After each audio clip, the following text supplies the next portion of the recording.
Cette émission vous est présentée grâce à la participation financière des caisses Desjardins de la Basse-Lièvre et du Cœur des Vallées, qui se distinguent par leur nature coopérative et leur implication au sein de la communauté.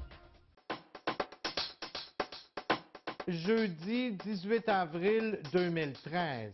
À Infomag ce soir, incendie à Tursault, l'aide s'organise. 5 millions de plus pour moderniser l'usine d'eau de Buckingham. Buckingham en fête de retour en 2013. Et une entrevue avec le chef de l'Orchestre symphonique de Gatineau.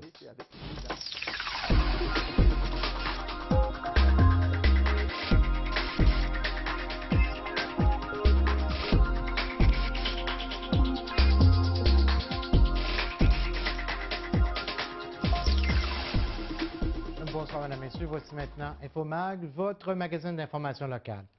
Eh bien, au lendemain de cet incendie qui a décimé une famille de la petite municipalité de Tursault, l'aide commence à s'organiser en Outaouais. Rappelons que dans la nuit de mardi à mercredi, un incendie d'une rare intensité a complètement détruit une résidence unifamiliale située sur la rue Lacroix. Lors du sinistre, le père Martin Léger a tenté en vain de sauver ses deux fillettes âgées de 3 et de 8 ans, mais il a dû abandonner en raison de l'intensité du brasier. Ce n'est qu'en début d'après-midi que le corps des deux enfants a pu être retiré du brasier, des décombres. M. Léger, qui est âgé de 32 ans, ainsi que sa fille aînée, âgée de 12 ans, sont tous les deux à l'hôpital et on craint encore pour leur vie. Ce matin, des toutous ont été déposés devant la maison en mémoire des deux jeunes victimes. Rapidement, dans cette petite municipalité où tout le monde se connaît, une levée de fonds a été mise de l'avant. C'est Marguerite Blais-Delisle qui va la coordonner en collaboration avec les Chevaliers de Colomb. Les Chevaliers de Colomb ainsi que tous les gens de Tursault, samedi, vont faire du porte-à-porte à la grandeur de la municipalité. Ils vont être identifiés avec une étiquette à eux, après leurs vêtements, une boîte pour les dons. Samedi, c'est de 9h à 5h. Ils pourront aussi venir à la salle des Chevaliers s'ils veulent venir porter leurs dons. Dimanche, la salle des Chevaliers de Colomb va être ouverte à partir de 9h aussi, où on va ramasser les denrées non périssables, des appareils, des petits appareils électroménagers, des vêtements, en tout cas, ce que les gens... Vous savez, quand vous n'avez plus rien dans une maison, là, ça prend tellement de choses. Il faut penser qu'il y a des petits-enfants là-dedans. Par ailleurs, Martin Léger est un employé très apprécié d'une entreprise de Buckingham, c'est-à-dire Spa et Piscine SLM. Pour venir en aide à l'employé durement touché, la compagnie a décidé de donner 2 500 $, en plus d'installer des boîtes pour ramasser des dons dans ces deux magasins, soit Buckingham et Elmer, mais aussi dans d'autres commerces de la région. L'équipe de Spa et Piscine SLM va également aller recueillir les meubles qui vont être mis par la communauté ce dimanche. Alberto Marquez du Spa et Piscine SLM du secteur Buckingham. Oui, bien c'est Martin, puis évidemment sa conjointe, ils sont quand même connus, ils sont aimés, appréciés. Fait qu'il y a beaucoup de spontanéité de ce côté-là, des commerces autour qui sont offerts de ramasser des dons, puis nous les apporter ensuite. Puis on a communiqué aussi avec des gens, parce qu'ils étaient à Tursault, donc avec des gens de Tursault, des commerces là-bas, qui encore là, spontanément, il n'y a pas de problème, soit qu'on va faire un don de compagnie ou qu'ils mettent des boîtes pour pouvoir ramasser de l'argent aussi. C'est comme j'ai dit à d'autres, c'est difficile à travailler, c'est difficile à se concentrer, c'est sûr, c'est difficile à gérer tout ça. C'est pas notre spécialité, je pourrais dire. Mais c'est sûr qu'on fait ça avec grand cœur, mais c'est difficile. Hein? Des fois, je vois mes collègues de travail, tout ça, on a des petites montées d'émotions qui viennent. Puis, comme je vous dis, Martin, je le connais plus personnellement. C'est quelqu'un qui est bien apprécié, puis ses filles, puis tout ça aussi. Là. Ceux et celles qui voudraient venir en aide à la famille de Martin Léger peuvent le faire dans n'importe quelle caisse populaire de l'Ontario ou du Québec en spécifiant que c'est pour le sinistre de Tursault ou alors en téléphonant chez Spa et Piscine SLM au 819-281-6190. La modernisation de l'usine d'eau potable du secteur Buckingham va coûter près de 5 millions de dollars de plus que ce qui avait été prévu au départ. En effet, les soumissions présentées à la Ville dépasseraient de 20 % les coûts estimés pour le projet. Rappelons que l'usine actuelle, qui date de 1976, doit absolument être mise aux normes pour faire face à l'augmentation de la population dans l'est de la ville. Le conseiller du secteur, Maxime Pedneau-Jobin, s'est dit déçu qu'il y ait un tel dépassement de coûts, mais soutient que les travaux sont essentiels. On paye des gens pour nous faire un estimé puis qu'il y a des écarts aussi grands. Est-ce que tout ce qui a été fait était correct? Je ne le sais pas. On est en train de regarder ça, la ville. Mais pour moi, c'est préoccupant parce que ça bouleverse nos prévisions financières. Là. Une erreur de 5 ça va. Ou disons, je ne vais pas parler d'erreur, mais une différence de 5 ça va. Mais là, une différence de cette taille-là, là, qui est presque 50 moi, ça me préoccupe beaucoup. Oui, en fait, on travaille pour longtemps. Là, on en a pour une trentaine d'années. Évidemment, ça dépend un peu de la croissance de la population, mais c'est une usine qui va avoir une très grande capacité. On l'augmente de presque 50 ce qui est un élément nouveau aussi. Au début, on pensait que c'était vraiment uniquement une mise aux normes. Ça va être une des usines les plus modernes au Québec là, au niveau des technologies. On va avoir ce qu'on appelle de la redondance. Donc, s'il y a un bout qui arrête de fonctionner, on va avoir un bout qui va prendre la relève. Donc oui, on en a pour longtemps et ça va être vraiment, la qualité de l'eau va augmenter beaucoup. Une résidente de la rue Kenny dans le secteur Buckingham en a gros sur le cœur contre la ville de Gatineau. En effet, elle a appris qu'un tuyau passait directement sous son garage, ce qui cause des problèmes d'affaissement de son terrain, des problèmes tellement graves que ses enfants ne peuvent plus jouer dans la cour arrière. Elle s'est donc présentée au conseil municipal mardi dernier, alors que les élus étaient réunis dans le secteur Buckingham. Il y a 6 mois, j'ai contacté la ville de Gatineau parce que j'ai un égout pluvial dans ma cour arrière. Puis j'ai commencé à avoir des problèmes avec. Puis aussi, on a constaté que mon garage, le plancher du garage commençait à s'affaisser. On a contacté la ville, il y a quelqu'un qui est venu voir, ils ont constaté les dommages de l'égout pluvial. Ils m'ont dit que l'égout pluvial était pas sécuritaire, elle tient sur l'herbe parce que c'est un vieux quartier, puis que le tuyau il passait en dessous de mon garage, donc ils ont creusé dans mon entrée. Ils ont vu que le tuyau passait ou que le plancher de mon garage s'avait affaissé. On a fait les recherches. Il n'y a aucune servitude qui est là pour que la ville de Gatineau puisse avoir le tuyau et l'égout pluvial. Depuis ce temps, j'ai parlé avec beaucoup de gens à la ville de Gatineau. J'en ai venu à...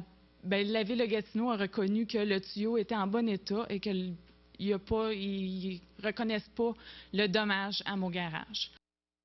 Le conseiller du secteur, Maxime Pedneau-Jobin, soutient de son côté que la ville prend la situation très au sérieux et que tout a été mis en œuvre pour qu'elle soit réglée le plus rapidement possible. En train d'évaluer qu'est-ce qui est la responsabilité de qui, là. Moi, madame fait des allégations, puis bon, elle est de bonne foi. Nous aussi, on est en train de voir qui est responsable de quoi. On l'avait rencontrée jeudi passé, elle vient mardi pour dire qu'on ne l'a pas encore visitée. On va la rencontrer d'ici la fin de la semaine, les travaux publics vont y aller. C'est sûr qu'il y a un enjeu pour elle qui est important parce que c'est dans sa cour arrière, c'est un peu bizarre, c'est un regard d'égout qui est dans la cour arrière d'une citoyenne. Donc on doit sécuriser ça, mais les travaux publics devraient y aller avant la fin de la semaine. Maxime Pedneau-Jobin a profité de la tenue du conseil municipal dans le secteur Buckingham mardi dernier pour annoncer comment seraient dépensés les derniers dollars de l'ex-ville de Buckingham. Rappelons qu'un comité présidé par Jocelyne Hull, l'ex-mairesse de Buckingham, avait été mis en place pour déterminer comment les 152 000 $ restants seraient dépensés. En tout, le comité a reçu une vingtaine de propositions et 4 projets ont été retenus. Une somme de 29 000 $ va être remise à la Corporation plein air de Buckingham pour la rénovation d'un bateau remorqueur qui a œuvré sur la rivière du Lièvre. 8 000 $ vont servir à mettre en valeur des pierres tombales de plusieurs pionniers du secteur. 22 000 $ au Carrefour culturel Estacade pour l'aménagement d'une cantine et 95 000 $ vont être remis à la Société d'histoire de Buckingham et à TVC Basse-Lièvre pour la préparation de capsules historiques. La présidente du comité, Jocelyne Hull. Il y a toute une autre étape. Le pouvoir du comité en était un comité de recommandation. Alors, nous, on recommande aux conseillers du quartier que les sommes de l'ex-ville Buckingham soient dépensées de cette façon-là, en 4 projets. Lui doit les inscrire au niveau du conseil municipal. Évidemment, il y a un travail de fonctionnaires à faire avec les fonctionnaires. La légalité des choses, des protocoles d'entente à être signés, parce qu'on ne peut pas juste donner des chèques en blanc. Il va y avoir un contrat entre la municipalité et les organismes choisis. Suite à ça, ça va être déposé au conseil et voté. Maintenant, il est évident que généralement, quand c'est recommandé par les gens du quartier, c'est les sous de l'ex-Buckingham. Si tout est bien légal et bien conforme et les protocoles sont signés, ça devrait aller de soi après pour le reste. Maintenant, le travail au niveau des fonctionnaires et de la ville, je ne sais pas dans combien de temps, mais je sais que le conseiller espérait que ce soit à court terme. On peut souligner que Mme Hull a tenu à spécifier que bien qu'elle ait adoré son expérience comme présidente du comité, elle avait bel et bien mis une croix sur un retour possible en politique. Par ailleurs, il n'est pas exclu qu'elle appuie un candidat lors de la prochaine élection municipale. Bonne nouvelle pour les résidents du secteur Buckingham. En effet, on a appris hier matin que la 23e édition de Buckingham en fête va bel et bien avoir lieu sous le pont Brady entre le 11 et le 14 juillet prochain. Le comité organisateur était très heureux de faire cette annonce après tous les défis qu'il a dû surmonter ce printemps. Rappelons que C-Show Productions s'est joint à l'équipe du festival pour assurer la permanence de l'événement et mettre en place une édition pour 2013. Selon ce qu'on a pu apprendre, le festival va être complètement renouvelé. La programmation pour ce grand rendez-vous estival va être annoncée d'ici le début du mois de mai. L'Orchestre symphonique de Gatineau termine en fin de semaine sa 5e saison en présentant l'opéra Carmen de Bizet. Ce matin, on a procédé au dévoilement de la programmation pour la prochaine saison. Eh bien, pour nous parler de cette nouvelle saison, j'ai rencontré le chef de l'Orchestre symphonique de Gatineau, Yves Léveillé, un peu plus tôt cette semaine dans nos studios.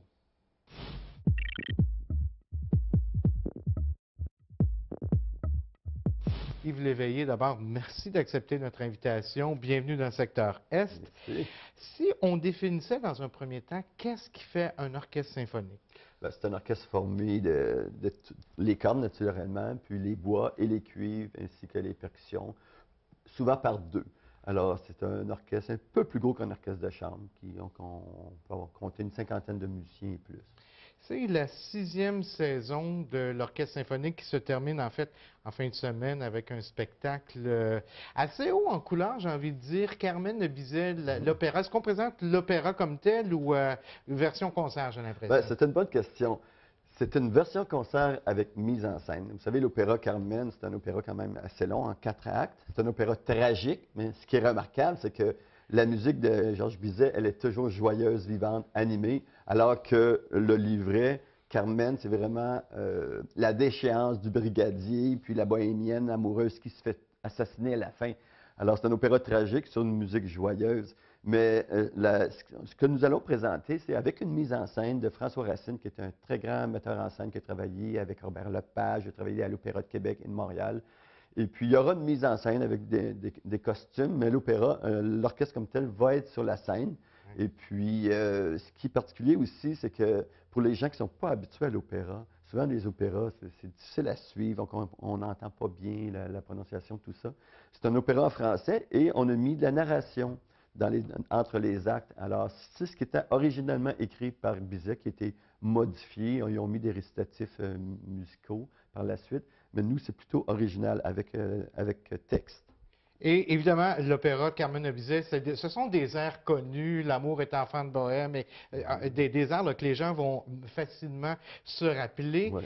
Vous avez 4 solistes, mais ce qui est intéressant, c'est que ce sont des solistes qui viennent de la région de l'Outaouais. Oui, puis je pense que c'est les meilleurs qu'on a choisis parce que si on parle Carmen, le rôle Carmen par René Lapointe le fait, c'est son rôle fétiche. La même chose avec Steve Michaud, qui l'a fait une centaine de fois, qui a même été le premier Canadien à chanter Don José en Chine. Et puis Pascal Baudin, qui est l'épouse de Pierre-Étienne Bergeron. Pierre-Étienne Bergeron qui sera Escamillo et Pascal Michaela. C'est 2 rôles qu'ils ont joués plusieurs fois ensemble. Alors, Pierre-Étienne, c'est un natif de la région aussi. Alors, c'est vraiment des artistes, on peut dire, de la région. Donc, avec un chœur d'adultes, oui, qui est la chorale du conservatoire, et un chœur d'enfants près de 50 jeunes qui vont se joindre. C'est la chorale secondaire de La Salle, dirigée par Robert Fillon, qui va venir se joindre à nous pour l'opéra. Donc, c'est quand on parle d'un spectacle haut en couleur, définitivement qu'il faut être là en fin de semaine. En fait, c'est demain soir, vendredi le 19 et samedi. Il reste encore quelques billets. Ben, pour le 20, je pense qu'il reste peut-être la dernière rangée en arrière, mais pour le 19, il reste encore quelques billets, mais je sais que ça part très rapidement. Puis, écoutez, il ne faut vraiment pas manquer cet opéra-là. C'est un opéra à Gatineau. Ça n'arrive pas souvent. Et vous dites que ça part rapidement. C'est le deuxième de vos spectacles cette année où on doit ajouter une supplémentaire. On a eu un spectacle hommage à Claude Léveillé en février dernier. Donc, l'Orchestre symphonique qui est près des gens, qui présente des spectacles qui ne sont pas nécessairement sérieux comme on pourrait s'y attendre de la part d'un orchestre symphonique. Bien, écoutez, je pense que c'est le motif de plusieurs orchestres aujourd'hui. Moi, lorsque j'ai lancé cette idée-là d'un orchestre symphonique, il fallait que je puisse rejoindre toute la population. Et puis, pour rejoindre toute la population, ça en prend de tous les goûts. Alors, on a de la musique classique, on a de la musique un peu plus profonde.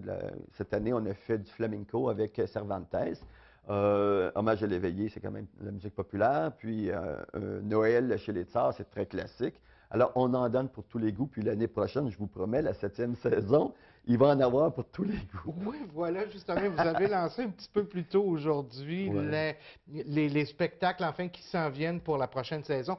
Est-ce qu'on peut avoir une idée de ce qui va se présenter en 2013-2014? Voyons, on commence la saison avec une cantatrice extraordinaire, une mezzo-soprano du Québec chez nous. C'est Marie-Josée Laure qui est venue ici cette année. Alors, elle revient avec orchestre cette fois-ci, puis on va faire des airs d'opéra, des airs de Starmania aussi. Et puis, en novembre, malheureusement, je n'ai pas la date, je crois que c'est le 9 novembre, nous vous présentons une première, la 10e symphonie de Beethoven, qui n'a jamais été écrite. C'est écrit pour l'Orchestre symphonique de Gatineau par Sébastien Tremblay. La raison, c'est que dans la soirée, nous avons invité un BDiste, Christian Quesnel, qui a fait des planches, une centaine de planches sur la vie de Beethoven, surtout sur les 3 lettres à l'immortel que Beethoven a écrites. Alors, ces 3 lettres-là ont fait écrire une symphonie. Chaque mouvement représente une des lettres qui seront lues aussi dans la soirée. Et puis, en même temps, il y aura le concerto L'Empereur de Beethoven, concerto piano, qui sera joué par Marie-Charlène Faucroul, une artiste de la région, qui est à la demande de Christian Quesnel. Donc, c'est en novembre. J'imagine qu'on a un spectacle de Noël pour oui, bien, écoutez, là, c'était un Noël cubain avec Florence K. et l'Orchestre symphonique. On va vous présenter vraiment un Noël chaud.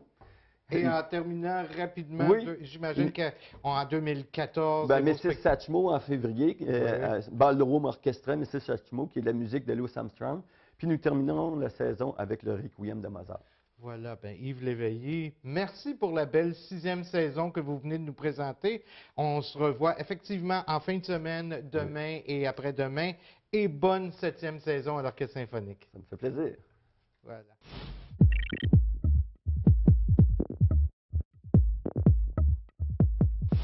Alors bonjour, ce mois-ci du 21 au 27 avril, c'est la semaine de l'action bénévole au Québec. Et pour nous parler des activités qui se passent par ici dans la vallée de la Lièvre, je rencontre Michèle Desormeaux, directrice du Centre Action Génération des aînés Vallée de la Lièvre. Bonjour Madame Desormeaux. Bonjour.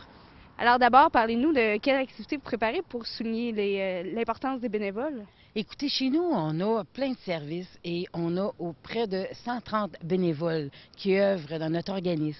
Et s'ils n'étaient pas là, on ne serait pas là non plus. Et on veut leur offrir une activité de reconnaissance. On les reçoit à déjeuner, bruncher. Et ça se fait avec la collaboration de la ville de Gatineau. C'est le 23 avril à 9h30 au centre communautaire où un super brunch les attend. Donc, vous nous parlez qu'il y a 130 personnes qui participent au sein de votre organisme. À quoi ça ressemble au niveau des tâches ou des activités qu'ils font pour vous? Vous savez, il y a toutes sortes de tâches reliées à nos services. De l'accompagnement transport pour les rendez-vous médicaux pour nos aînés, des visites d'amitié pour des aînés qui sont isolés, la clinique d'impôt et tout soutien technique pour les aider à remplir des formulaires et participer à tout type d'activités aussi. On a des bénévoles qui nous aident à réaliser toutes ces activités-là et ces services-là. En plus, avec la ville de Gatineau, ce qu'on a décidé de faire, c'est d'aller au-delà de notre organisme, c'est-à-dire de souligner la part des bénévoles qui œuvrent auprès des aînés de toutes les organisations du secteur Vallée-de-la-Lièvre. Donc, l'année passée, on a reçu près de 175 bénévoles et ça, c'est à l'intérieur même de la Ligue de quilles pour retraités, au poche baseball pour retraités, tous les bénévoles qui donnent de leur temps pour organiser des activités et offrir des services aux aînés. Ouais, très intéressant. Donc, ça bouge beaucoup par chez vous. Absolument, absolument. Mais par contre, je vais vous dire que ça bouge beaucoup. Mais pour l'avenir, on est un peu plus inquiets. Nos bénévoles sont extraordinaires, mais en même temps font partie de la population. Ils sont vieillissants. Et la relève, je vous dirais, ça rentre à compte-gouttes. C'est assez difficile. On fait de la publicité, mais les gens ne sont pas au rendez-vous. Puis on en a besoin parce que notre population continue de vieillir et continue à avoir besoin des services et des activités. Donc, on a besoin qu'ils viennent nous trouver. Donc, justement, pour vous trouver, comment est-ce qu'on fait? Bon, vous venez au 390 Avenue Bocam ou vous téléphonez dans le 819-281-4343. Bien, merci beaucoup, Mme Desormeaux. Bien, bienvenue. Alors voilà, c'était Émilie Charon-Pilote qui vous a parlé de la semaine de l'Action bénévole avec Mme Desormeaux. Puis on vous invite à vous informer auprès des centres Action bénévole ou du Centre Action Génération des aînés de la Vallée de la Lièvre pour avoir plus d'informations pour devenir, vous aussi, un bénévole.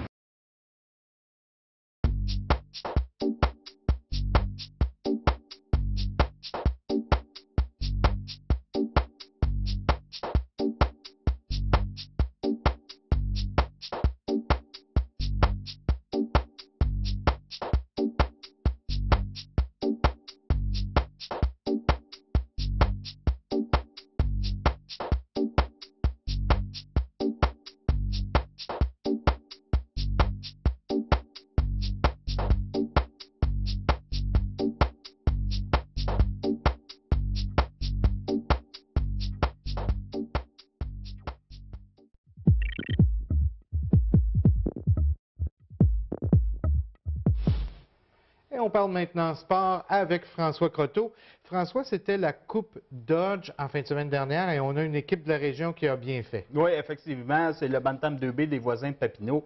Ils ont remporté la grande finale, une très belle victoire de 2-1 contre les représentants de Sherbrooke-Est. On se souviendra que les voisins de Papineau étaient classés 5e au Québec. Ils avaient déjà remporté 2 tournois pendant la saison. Grosse victoire d'équipe parce que, écoutez, en 5 parties, on a accordé seulement que 4 buts du côté des voisins. Donc, il faut souligner là, les performances individuelles. Jérémy Aubertin-Deschamps, c'est lui qui aura compté là, le but gagnant à la finale. Il y a Alexandre Lafrenière qui a dominé les pointeurs avec 6 buts. Et il faut parler du travail des gardiens de but, Aude Perrault et Nicolas Bérubé qui se sont partagés la tâche. Ça a été une très belle saison pour eux autres. Alors, félicitations à l'entraîneur Martin Zitten, à tous les joueurs et écoutez, aux parents, accompagnateurs, etc. Excellent. Voilà. On reste dans le domaine du hockey. On s'en va du côté de la Ligue nationale. On sait que la saison achève. Et ici, à Ottawa, on a un joueur de la région, Jean-Gabriel Pajot, qui vient d'être appelé. Est-ce qu'on l'a rappelé pour un bout de temps, vous pensez? Il semblerait qu'il va passer le reste de la saison avec les Sénateurs. Naturellement, est-ce qu'il va jouer à tous les matchs? Ça, c'est une question d'entraîneur. Et il faut quand même souligner que Jean-Gabriel a compté son premier but contre New Jersey et c'était le but gagnant. Ça n'arrive pas souvent, ça, dans la Ligue nationale. Effectivement. Ouais. Les championnats provinciaux, on parle maintenant de badminton qui ont eu lieu en fin de semaine dernière. On a un athlète de la région qui commence à faire sa marque de plus en plus. Oui, c'est Félix Deblois-Bocage. Il a remporté non seulement une médaille d'or, mais c'est la triple couronne chez les juvéniles. Il a eu l'or en simple, en double et en double mix. Ça va lui permettre là, de s'en aller au championnat canadien à Saskatoon. Et c'est la 2e année consécutive qu'il réussit un tel exploit. Alors, on lui souhaite bonne chance et c'est un nom à retenir. On sait que dans la région, on foisonne de talent. Voilà, toujours dans le domaine du badminton, le cégep de l'Outaouais qui s'établit de plus en plus comme étant une dynastie. Oui, effectivement. 4e titre provincial dans les 5 dernières années. On a remporté à Chicoutimi cette année. Et ce qui fait plaisir à l'entraîneur, Claude Tessier, c'est que cette année, il n'était pas favori. Ça devait être le cégep de Sainte-Foy.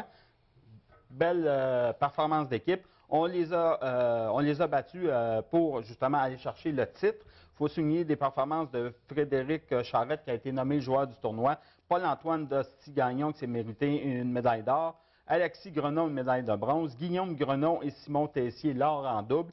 Et Marilyn Savoie et Patricia Gagnon, eux ont remporté l'argent du côté du double féminin. Voilà. Alors, on va souhaiter que ce soit une 5e victoire dès l'an prochain. Oui. On parle maintenant de plongeon. On sait que la Coupe Canada Grand Prix s'en vient là, très rapidement. Oui. Les billets sont en vente dès maintenant. Oui, dès maintenant. On peut se les procurer via Internet ou au centre sportif. Ça va avoir lieu du 2 au 5 mai.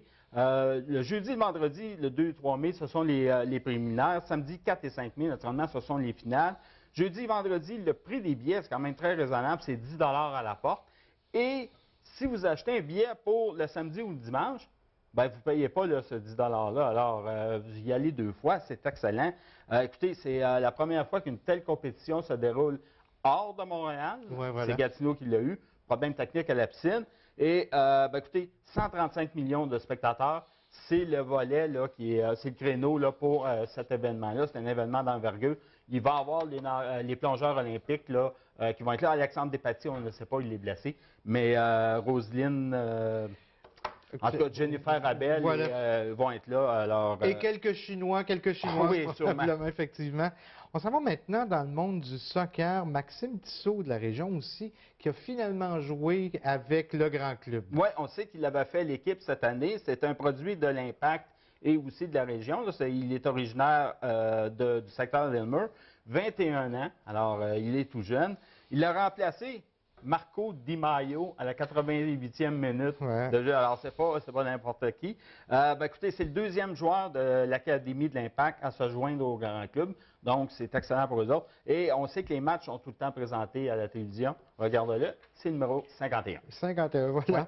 En boxe maintenant, en fait, Kevin Bizier qui va jouer, qui va faire un combat là, très bientôt aussi. Oui, on n'avait pas tellement entendu parler. C'est un nom là, qui m'a fait sursauter. Et, il est originaire de Saint-Émile-de-Suffolk, ici, dans la petite nation. Et là, il s'est fait offrir un combat de championnat de l'IBF. Et au début, c'était prévu pour Atlantic City. Mais là, on négocie du côté du groupe Yvon Michel. Le combat serait probablement présenté à Québec cet automne. Alors, on va suivre ça de près. Oui. On parle maintenant football parce qu'on va avoir la visite des Alouettes ici même dans la région. Oui, un peu comme à chaque année. Certains joueurs des Alouettes s'en viennent de la région. C'est le 11 mai, c'est au stade de Montbleu. Éric Deslauriers, Patrick Lavoie, Martin Bédard, notamment, plusieurs d'autres. C'est bon pour les jeunes de 7 à 15 ans. Il y a un coût rattaché à ça. Par exemple, c'est 99 $.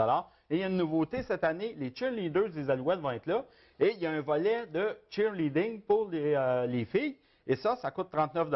Il faut se pré-inscrire. C'est dans le 514 au 787-2525, poste 2. On passe maintenant à la nage synchronisée. On n'en parle pas souvent. On a 2 athlètes de Gatineau qui vont peut-être nous représenter aux prochains Jeux olympiques. Oui, c'est Stéphanie Leclerc et Karine Thomas. Ce sont les compétitrices officielles au niveau de Synchro Canada sur l'équipe canadienne. Ils ont la pole tant qu'ils vont pouvoir la garder. Oui, exactement. Et il y avait une rencontre en Angleterre la semaine dernière et ils ont terminé première, donc c'est bon signe. Et avec 5 points d'avance sur le deuxième. Et on sait que dans un sport là, qui est noté, 5 points, c'est énorme.